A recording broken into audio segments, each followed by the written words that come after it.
Good morning, students and staff of Westmount High School. My name is ex-Sgt Kwasiborski. I served in the Royal Montreal Regiment. In 1970, I joined as a young teenager at the age of 16. A boy soldier. At that time, all I needed was parents' consent. And once I reached the age of 18, I was allowed to go overseas. My first deployment was more of a training mission, which was very physical. So I was 18, and I was attached to the Canadian Airborne Regiment and sent to Jamaica on a jungle warfare training course. It was very intense, and I think it was one of the hardest things I ever did. But being 18 years old, I was physically fit and I could take the punishment given me. Upon my return, I was sent to Germany, and this is also in 1972, and deployed with the 1st Battalion, Royal 22nd Regiment, the Van Duys, the standing NATO force. After that, understanding that the Royal Montreal Regiment is a reserve unit, I went back to school, did a few things, worked in a kitchen, and got the opportunity to be deployed to the Middle East in 1974 after the Yom Kippur War, and spent 6 months in the Sinai Desert. And then again, some personal experiences were experienced during that time, for it was a theater, an active theater. But I was fortunate to come back. After that, I finished off my stint in 1986, and I always kept the Royal Montreal Regiment close to my heart. I'd like to talk to you about a Canadian named Private George Price. He was one of the 424,000 Canadians who served during the First World War. He was born on the 15th of December, 1892 in Port Williams, Nova Scotia. Just like all of us, he had a childhood. Paint yourself a picture in your mind's eye of a young boy walking along the shore of a sandy beach without a worry as gentle waves lap across his legs, his feet, and seagulls squawking high up above. What a beautiful memory. This is something that, as a child, he will always remember. Now, moving forward, when he becomes of age, he moves to Saskatchewan, Moose Jaw. There he found himself employed as a farmer's helper.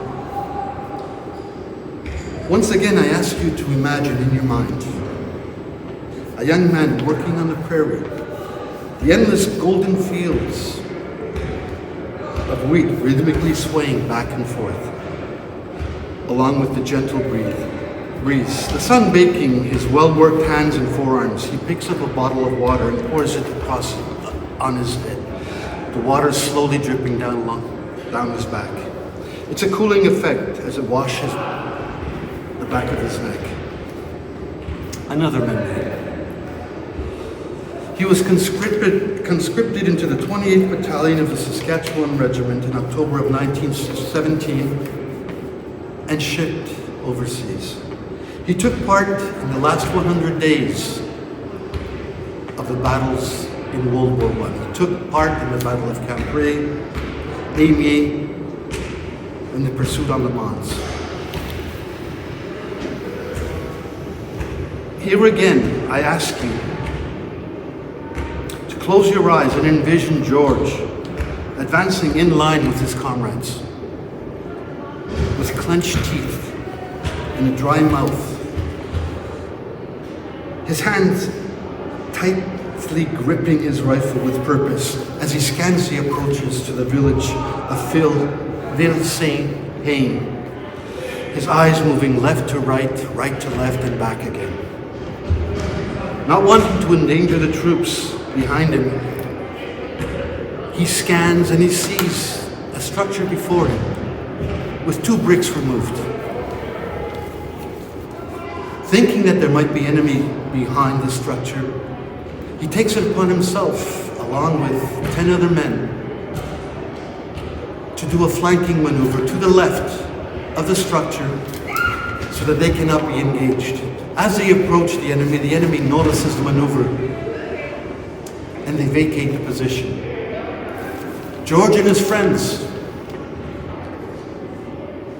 take over the position and enter the structure.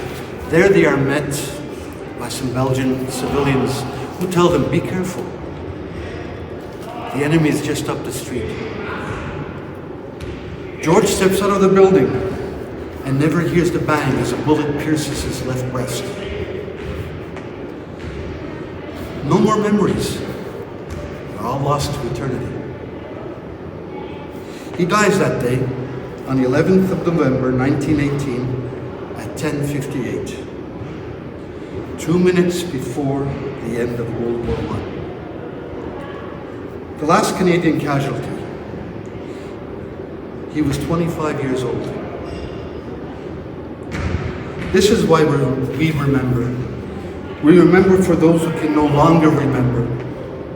As Lieutenant Colonel John McCrae so eloquently put to words, and I quote, "We are the dead.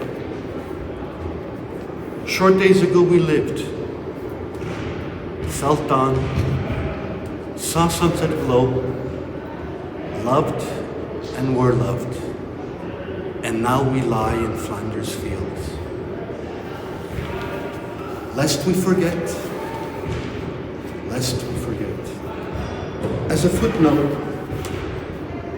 there were 42,042 Canadians killed during the First World War, and another 54,414 wounded.